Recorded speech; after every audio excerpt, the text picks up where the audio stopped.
Professor Arthur Damasceno na área de Direito Constitucional e a gente retoma o nosso curso, a nossa preparação e hoje trabalhando um assunto muito legal, um assunto gostoso. Para mim, um dos assuntos mais interessantes do texto constitucional, mais fáceis, né, de se estudar, que é a nacionalidade. Tá? Nesse nosso bate-papo, nós iremos conversar muito sobre a nacionalidade originária, aqueles indivíduos que passam a ser considerados brasileiros natos. Nós também falaremos sobre a nacionalidade derivada, como é que um estrangeiro se torna um brasileiro naturalizado, perda de nacionalidade. Nossa, tem bastante coisa para a gente trabalhar. E apenas 2 artigos do texto constitucional que nós iremos avaliar.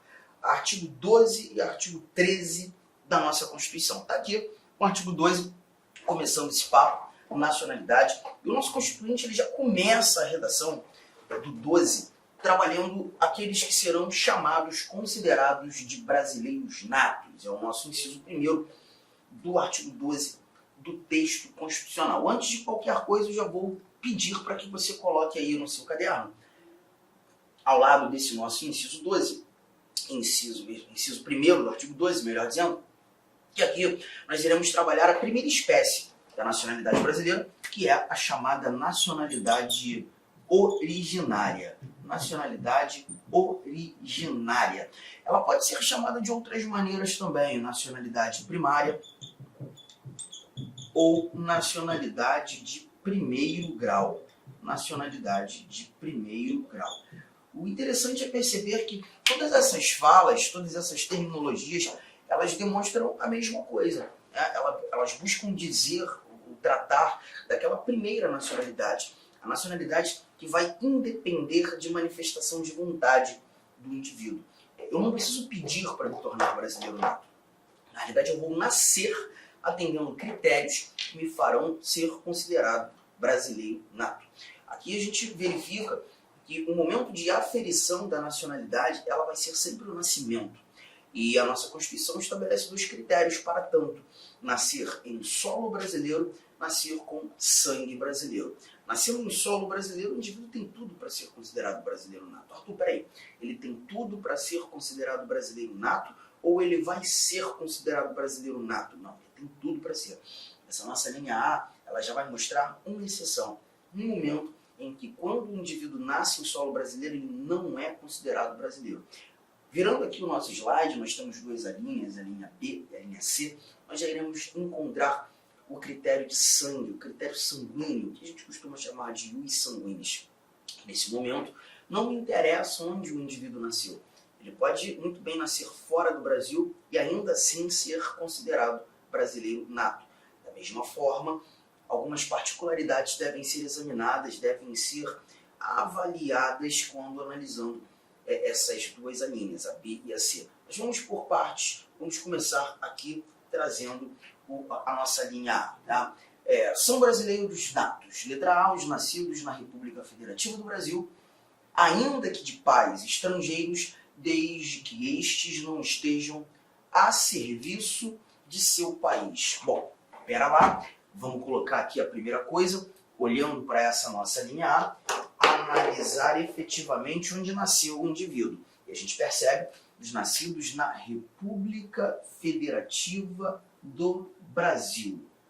E quando analisando nascerem na República Federativa do Brasil, aqui nós já estamos visualizando o critério ius solis, ou critério territorial. Nasceram em solo brasileiro.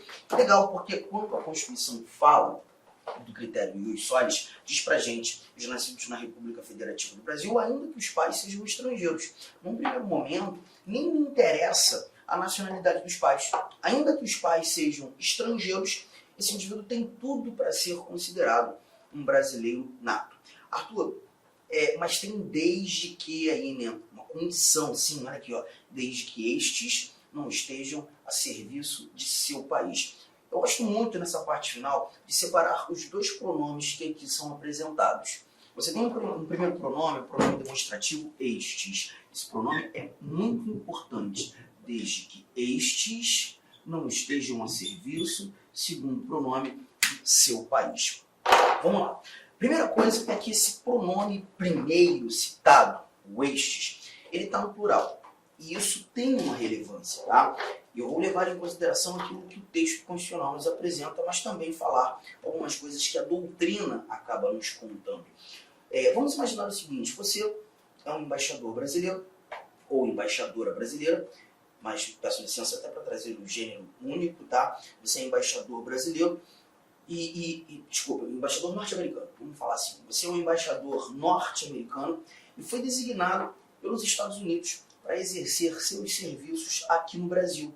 Vem você, solteiro, para o Brasil, e aqui no Brasil, exercendo as suas tarefas, as suas funções, as suas atribuições, você conhece uma linda mulher brasileira, com ela uma linda relação de amor. Fruto dessa relação de amor, seu filho nasce em solo brasileiro.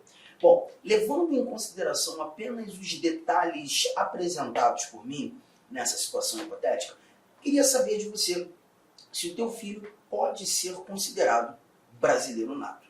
Não se esqueça que você é um estrangeiro a serviço de seu país. Mas certamente, se você prestou atenção em todos os detalhes que eu levantei aqui, você vai me dizer que sim, é possível sim, será considerado brasileiro nato pelo fato da mãe do seu filho ser uma brasileira. E aí eu levo em consideração aquele primeiro pronome. O primeiro pronome está no plural. Olha aqui, ó, os nascidos na República Federativa do Brasil, ainda que os pais sejam estrangeiros, desde que estes não estejam a serviço de seu país. E quando eu leio estes, eu estou falando do pai e da mãe. Estamos tratando dos dois. Olha como a história muda completamente. Perceba, vamos imaginar que você é um norte-americano a serviço dos Estados Unidos, foi designado para exercer as suas atribuições no Brasil e você vem casado com uma norte-americana. Os dois estão aqui quando o filho nasceu. Tá? O interessante é que nesse momento você está a serviço, a sua esposa não está a serviço, mas ela veio em decorrência do seu serviço. Os dois estrangeiros estão aqui em decorrência do serviço, pai e mãe. Nessa linha de raciocínio, chegaremos à conclusão que por mais que vocês tenham 30 filhos, eu sei que isso não vai acontecer, mas os 30 filhos de vocês não serão considerados brasileiros natos. Pelo simples fato de encontrarmos pai estrangeiro, mãe estrangeira, os dois estrangeiros aqui no Brasil, em decorrência de serviço. Você percebeu? Parte da doutrina, deixa eu te contar uma coisa, parte da doutrina não entende a exigência dos dois estarem a serviço ou dos dois estarem condicionados a serviço. Mas essa discussão é uma discussão doutrinária onde a gente ainda tem uma certa divergência. Então esse tipo de divergência certamente nós não teremos, não há questão de prova, até porque o STF, o próprio Supremo, não asseverou nada nesse sentido. Tá? Mas a ideia seria, para estes que assim entendem, é que se porventura você é um estrangeiro que veio a serviço e conhece uma estrangeira no Brasil, o filho de vocês não seria considerado brasileiro nato também. Mas eu prefiro me ater àquilo que a nossa Constituição estabelece. O pronome no plural nos remete à ideia dos dois estarem aqui condicionados ao serviço. Só que a gente tem mais um pronome ali, o seu. E quando eu trago esse segundo pronome, eu me lembro de uma questão que a gente teve há um tempo atrás, CESP, justamente sobre nacionalidade. Foi CESP que trouxe essa questão. Foi na última prova de consultor legislativo da Câmara dos Deputados. A questão foi boa porque o CESP reuniu alguns elementos muito interessantes. Ele disse o seguinte naquela questão. Era uma mulher argentina e um homem canadense. Mas eu preciso que você guarde essas nacionalidades. Ela argentina, ele canadense. Ambos foram contratados pela República do Uruguai. Eita! E estavam no Brasil a serviço do Uruguai quando o filho nasceu. Mas vocês acreditam que o SESC afirmou que esse menino que nasceu no Brasil deveria ser considerado brasileiro nato? E aí, nessa questão, se porventura pintasse algo do gênero na tua prova, você marcaria certo ou marcaria errado? Esse filho seria considerado brasileiro nato? E a resposta que eu tenho para te dar é sim. Sim, seria considerado brasileiro nato. Arthur, mas os pais não estão a serviço? Sim, mas perceba o início da história, eu te contei que ela era argentina e ele era argentino. Desculpa, e ele era canadense. Os pais estavam a serviço de um outro país, não o seu país. E esses dados são importantíssimos. Levem em consideração aqueles dois pronomes, desde que estes não estejam a serviço de seu país. Tudo bem, gente?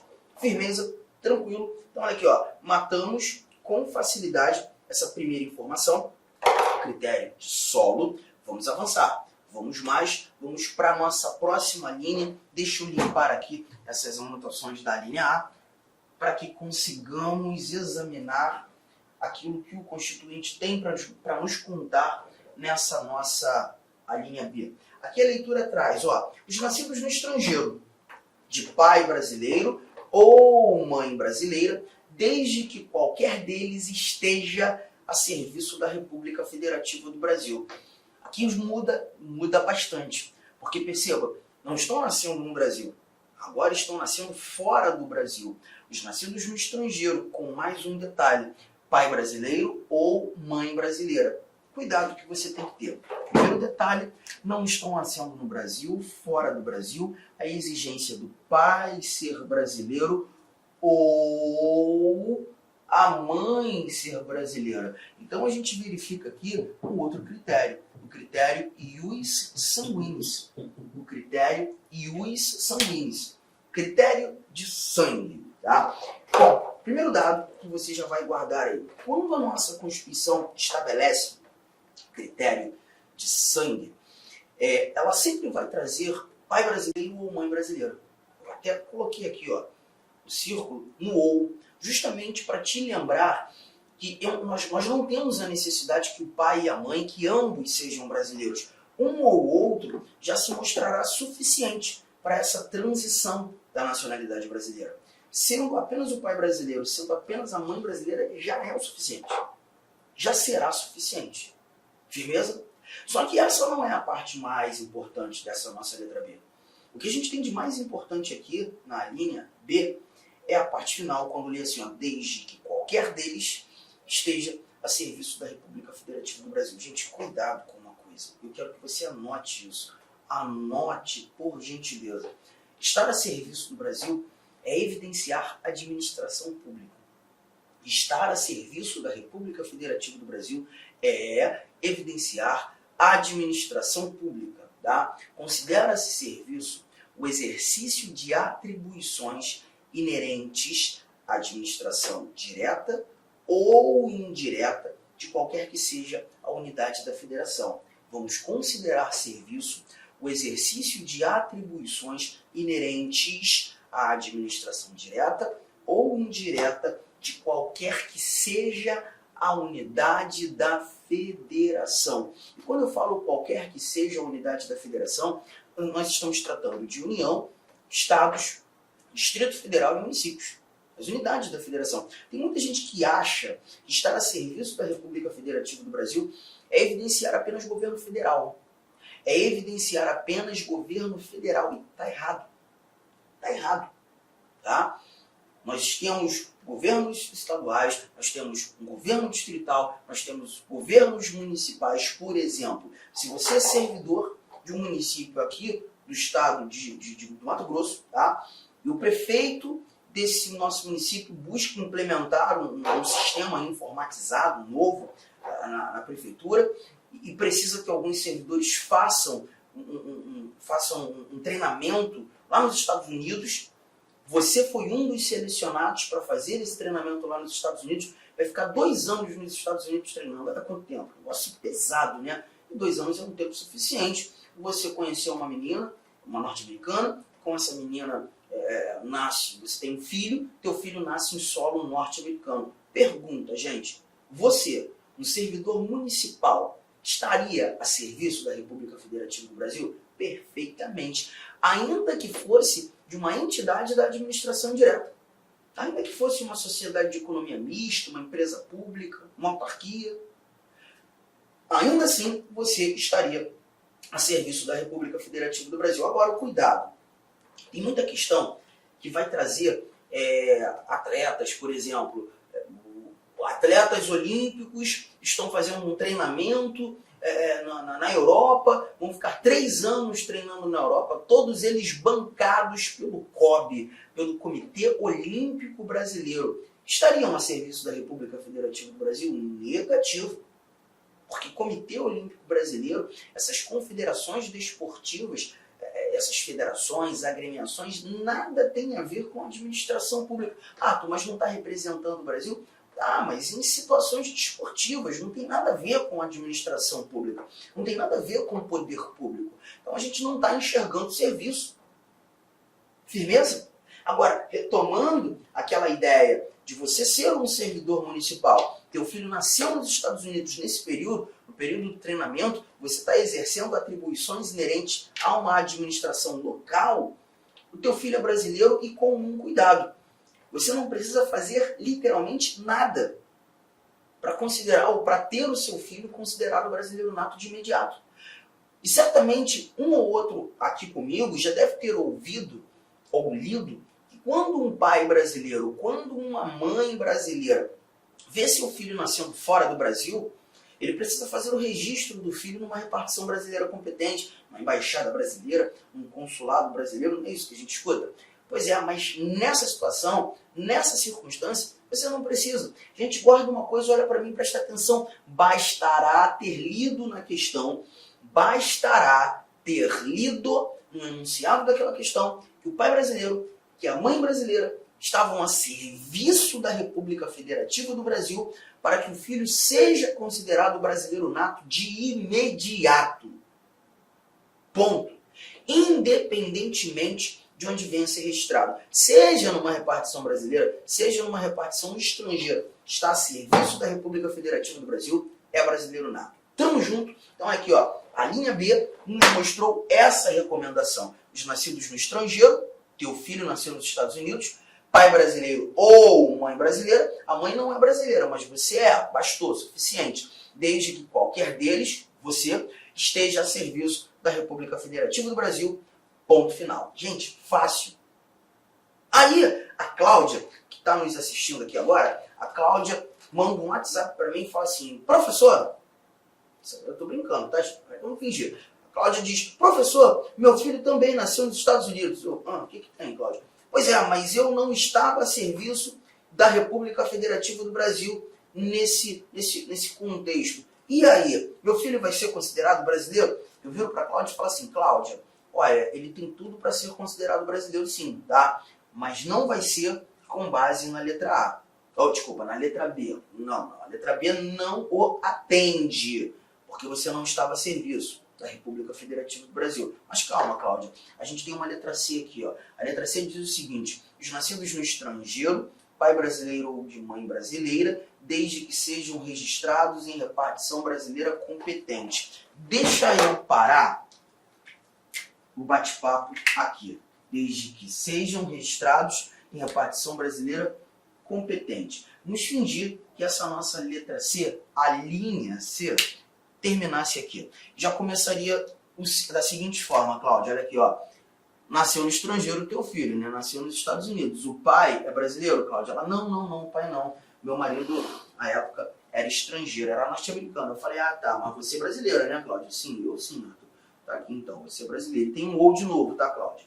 Então a gente já está percebendo que se teu filho nasceu no estrangeiro, pai brasileiro ou mãe brasileira, mais uma vez a gente verifica o critério de sangue, tá bom, Cláudia? Fechou? Ela, tá bom, Arthur. Mas e aí? Aí, Cláudia, o detalhe é que agora, o que a gente espera de você é que você tenha feito o registro do teu filho numa repartição brasileira competente.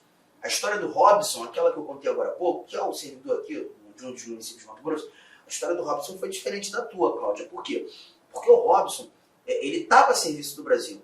Então ele não teve a exigência constitucional de fazer o registro do filho numa repartição brasileira competente. Mas você precisa, Cláudia. Esperamos todos nós aqui que estamos acompanhando a aula, que você tenha feito o registro. Aí a Cláudia vira para mim e fala assim, poxa, Arthur, pois é, mas eu não fiz. Não fiz porque eu não sabia disso. Como eu morava nos Estados Unidos, não tinha pretensão de voltar para o Brasil, estava lá casada, 7 filhos. Caramba, Cláudia. Arthur, 7 filhos. Eu não tinha pretensão nenhuma de voltar ao Brasil. Nem sabia disso, não estudava direito constitucional. E agora? Não, calma, Cláudia, calma que ainda tem mais coisa aqui. Ó. desde que sejam registrados em repartição brasileira competente, já que você não fez, ou venham a residir na República Federativa do Brasil e optem em qualquer tempo, depois de atingida a maioridade, pela nacionalidade brasileira. Então, Cláudio, o que a gente percebe aqui é que nessa segunda parte, o caminho não é mais para você, tá? O caminho vai ter que ser para o teu filho. É o teu filho que precisa vir ao Brasil, residir no Brasil e optar pela nacionalidade brasileira depois de atingida a maioridade em diante, qualquer tempo após atingida a maioridade. Cláudia, vamos fazer o seguinte, vamos colocar essa letra B e essa letra C no quadro, tá?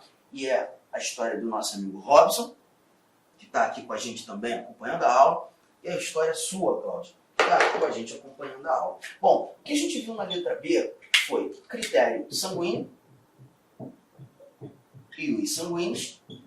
Quando verifica o critério de sangue, pai ou mãe brasileira, só que o detalhe preponderante aqui era estar a serviço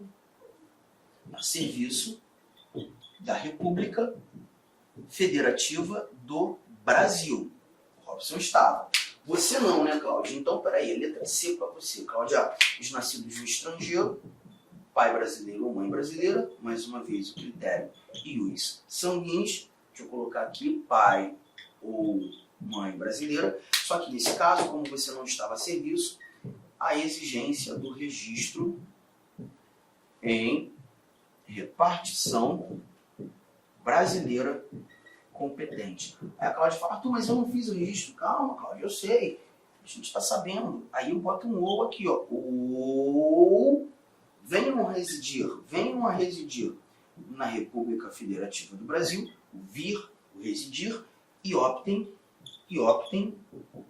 em qualquer tempo, depois de atingida a maioridade, pela nacionalidade brasileira. Então agora o caminho passou a ser realmente para o teu filho, Cláudio. Ele precisa vir ao Brasil, residir aqui no Brasil e ratificar a nacionalidade brasileira. Tudo bem? Tranquilo? Bom, deixa eu comentar algumas coisas. A gente leu optem, né, no artigo 12, inciso 1º, letra C. Optem.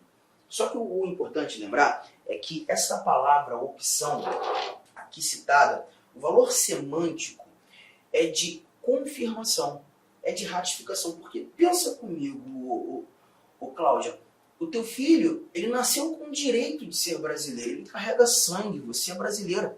E se o teu filho nasceu com o direito de ser brasileiro, pois carrega sangue, ele não precisa escolher. Eu sei que o melhor valor semântico, a palavra opção seria escolha, né? Quem faz uma opção faz uma escolha. Todavia, nesse caso, não. Nesse caso, essa opção é uma confirmação, é uma ratificação. O seu filho precisa confirmar a nacionalidade brasileira. Só que tem um detalhe. Para que o seu filho faça a confirmação, a ratificação, ele precisa vir ao Brasil, ele precisa residir no Brasil, e essa ratificação só poderá ser feita quando ele completar 18 anos. A Cláudia já está me mandando mensagem aqui, ó. A Cláudia já está me falando assim, poxa, deixa eu te contar um pouco mais da minha vida. Eu me separei lá do norte-americano, rapaz, que cara fanfarrão. Nem vou contar a história aqui porque eu não quero ficar expondo muito a minha vida, mas ó, não valia nada. Eu me separei daquele norte-americano, trouxe meus filhos todos aqui para o Brasil, e o meu filho, esse da história aí, né? O meu filho, ele veio com 2 anos de idade. Então ele veio e passou a residir no Brasil com 2 anos de idade, até ele completar 18, vai demorar um bom tempo, Arthur. Será que eu, mamãe, Cláudia, não posso fazer essa ratificação pelo meu filho, enquanto ele é menor? E aí a resposta que eu vou te dar, Cláudia, é não, não pode não. Não pode não, porque essa ratificação tem caráter personalíssimo. Cláudia, só teu filho poderá fazer essa ratificação. Somente ele. E quando completar 18. Infelizmente, você nada poderá fazer pelo seu filho nesse período, tá? E aí a Cláudia já estava mandando mensagem aqui, ó. A mulher não para. Ela fala assim, Arthur, mas e aí? E até meu filho completar 18 anos, ele não pode ser considerado brasileiro? Cláudia, tem coisa que a nossa Constituição não responde. Mas quando a Constituição não responde, e o Supremo Tribunal Federal deve ser provocado nesse sentido, é o Supremo que vai trazer as orientações, como devemos nos posturar. A interpretação do texto constitucional é feita pela Corte de Cúpula do nosso Judiciário. E o Supremo tem uma resposta. Eu só preciso que todos vocês deem aquele print aqui, por gentileza, nessa parte, porque agora a gente vai tratar de como o STF se posturou julgando um recurso extraordinário no ano de 2004. Tem um bom tempo, né? Mas a história é justamente semelhante a essa que você está vivendo, Cláudia. O julgamento do recurso extraordinário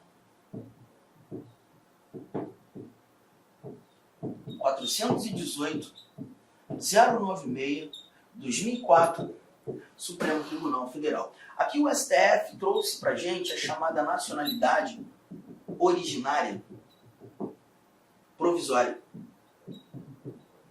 ou também chamada de nacionalidade originária suspensiva. Aí, Cláudio, a gente vai ter que lembrar um pouquinho da história. Olha aqui, ó. Você me disse que o teu filho nasceu nos Estados Unidos, né? E aí, quando com 2 anos de idade, ele vem viver no Brasil. Passou a residir no Brasil. Já chegamos à conclusão que o teu filho, que chegou com 2 anos de idade, ele só vai poder fazer essa ratificação quando ele alcançar 18 anos. A opção, né? Ele só vai poder fazer essa opção quando ele alcançar 18 anos. E aí o Supremo entende o seguinte: a partir do momento em que seu filho passa a residir no Brasil, ele passa a ser considerado brasileiro nato, mas provisoriamente. Porque ele tem uma obrigação, quando alcançando 18, fazer a opção, fazer a ratificação. Se ele não ratificar, Cláudia, quando com 18 anos, a nacionalidade dele entra em caráter de suspensão, até que ele confirme. Tudo bem?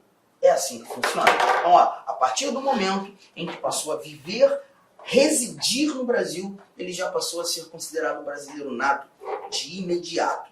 Mas ele tem a necessidade de fazer a confirmação. Um ponto outro importante é que essa ratificação aqui, essa opção aqui que a gente está verificando, ela se dará pela via judicial. Legal? Primeira instância da Justiça Federal. Isso aqui você vai encontrar, Cláudia, lá no artigo 109, inciso 10 da Constituição. Depois você vai dar um confere lá, tá? Mas aqui eu só quero lembrá-los que é um processo judicial. Cláudia, você precisa de um advogado, obviamente, para homologar a nacionalidade do seu filho, tá? E aí a gente conclui da seguinte maneira: Arthur, qual é a diferença de considerar o meu filho brasileiro nato ou não enquanto ele é menor de idade? Sei lá, será que interfere em alguma coisa? Ele teria algum eventual prejuízo? Cláudio, eu vou te responder a título de prova e olhando para o nosso conteúdo programático de direito constitucional, tá? É lembrar que no Brasil, por exemplo, o alistamento eleitoral, né, ser cidadão, estar no gozo dos direitos políticos, o exercício do voto, ele é facultativo aos maiores de 16 anos. Então significa que o teu filho com 16 anos, ele poderia, sendo considerado brasileiro, tirar o título de eleitor. Lembra de uma coisa: estrangeiros não votam no Brasil. Estrangeiros são inalistáveis. E se o teu filho não fosse considerado brasileiro nato, se ele não fosse considerado brasileiro nato, com 16 anos de idade, ele não poderia tirar o título de eleitor. Nesse contexto, ele já é brasileiro, ainda que provisoriamente. Ele pode tirar o título de eleitor, ele já pode ser considerado um cidadão. Ele já tem cidadania. Só que o detalhe é o seguinte, presta atenção, gente. Obtendo a cidadania, e gente, cidadania e nacionalidade são coisas diferentes. A cidadania nada mais é do que estar no gozo dos direitos políticos, poder votar. Se o teu filho conquistou a cidadania com 16 anos, pois brasileiro nato, ainda que provisoriamente, essa cidadania não o descondiciona da opção. Ainda que ele já seja cidadão, ainda que ele já tenha o título de eleitor, ele tem a necessidade de fazer a opção. Tamo junto? E aí perceba, se ele não optar quando com 18 anos, a nacionalidade dele entra em caráter de suspensão, a nacionalidade brasileira entra em caráter de suspensão, consequentemente, os direitos políticos também serão suspensos, até que ele confirme. Arthur, mas ele tem um prazo para confirmar? Não. Completou 18 anos, ele tem a obrigação de imediato de fazer essa confirmação, a qualquer tempo. Daqui para frente, ele pode fazer a qualquer tempo, mas a partir dos 18 anos. Legal? Cuidado que você tem que ter. Se ele não ratificar, se ele não optar pela nacionalidade brasileira, ele pode ter sérios problemas. Problemas com documentação, com várias outras coisas, tá? Então, gente, tá aqui, ó. Matamos a nacionalidade originária, falamos daqueles que são considerados brasileiros natos, todas as nuances que essas nossas alíneas A, B e C do artigo 12, inciso 1º, nos mostrou. A gente vai falar agora sobre brasileiros naturalizados. Os brasileiros naturalizados que nos são apresentados aqui, ó, nesse nosso inciso 2º. Deixa eu te mostrar já o inciso 2º. Os brasileiros naturalizados. E aqui nós teremos duas alíneas que veremos agora. Bora lá? Brasileiros naturalizados. Está na tela dizendo o seguinte, ó. Os que na forma da lei adquiram a nacionalidade brasileira, exigidas aos originários de países de língua portuguesa apenas a residência por 1 ano ininterrupto e idoneidade moral. Vamos lá, começando assim, ó. Agora a gente já começa a tratar da chamada nacionalidade derivada, que também pode ser chamada de nacionalidade secundária, nacionalidade de 2º grau, ou até mesmo nacionalidade adquirida. Olha quanta coisa, ou quantas formas o teu examinador pode sugerir essa nossa segunda espécie de nacionalidade. Essa é justamente a nacionalidade que fará de um indivíduo brasileiro naturalizado. Nesse caso, já não é mais o nascimento o momento de aferição da nacionalidade. Nesse caso, o estrangeiro, né, ele vai ter que pedir pela nacionalidade brasileira. Ele vai manifestar a sua vontade de se tornar brasileiro. E nós veremos que nesse nosso inciso 2º nós contamos com duas alíneas, A e B. Vamos entender. Letra A, os que na forma da lei adquiram a nacionalidade brasileira. Esse é o primeiro detalhe. Porque quando eu leio na forma da lei, a nossa linha A, ela está trazendo para a gente a chamada naturalização ordinária. Aqui a gente está tratando do primeiro caminho de naturalização. Olá, meus amigos. Inicialmente eu quero pedir licença para vocês, pois interrompi a sua aula. Mas essa aula do YouTube é uma aula demonstrativa para você conhecer aí a nossa estrutura, os nossos professores e os nossos cursos. Eu sou o professor Lac, especialista em concursos públicos. Somente em 2022 eu fui aprovado em 7 concursos públicos e a minha meta é buscar 10 aprovações por ano. Eu acho que eu consigo este ano cumprir a minha meta de aprovação. E eu estou aqui para ajudar vocês. Nós aqui da Lá Concurso estamos fazendo a melhor campanha, a campanha de melhor qualidade, mais competitiva para o concurso da Secretaria Municipal de Saúde de Cuiabá. E nós temos aí vários cursos, vou apresentar para vocês rapidamente. Nós temos aqui a opção online, todos os conhecimentos básicos, item a item, sem nenhum item fora do edital, para fechar o edital. 10 parcelas de R$ 35,00, oficial técnico de administração online 10 de 45, técnico de enfermagem 10 de 50 e apoio jurídico 10 de 50. Detalhe, esses cursos nossos online não é aquele transmitido em sala de aula que o cara grava. O nosso não. O nosso é gravação em estúdio com excelente qualidade de áudio, de imagem e de iluminação, claro, também de edição. Tem presencial? Tem presencial. Professor, esse presencial é transmitido ao vivo? Sim. Ah, professor, mas adapto mais aí a metodologia de presencial. Não tem problemas. Ele é transmitido ao vivo. Nós temos aí, né? Conhecimentos gerais, todos os cargos. Tem uma promoção aqui bacana. Para quem se matricular até o dia 23/9 vai pagar 10 de R$ 50. Quem se matricular do dia 20, depois do dia 23, 10 de 75, e a turma presencial Conhecimentos Básicos, iniciando dia 4 de outubro. Tem técnico de enfermagem? Sim, temos técnico de enfermagem também. Mesma coisa, tem a promoção aí, dia 23/9, paga 10 de 70, após o dia 23/9, paga 10 de 120, e o início da turma começa no dia 4/10, né? E claro, a nossa luva de ouro aí, tá certo? O nosso produto master aqui, que é a turma VIP. Essa turma VIP tem todo um diferencial, onde eu, professor Lac, coloco toda a minha experiência e dedicação. Só de conhecimentos específicos são 15 aulas minhas.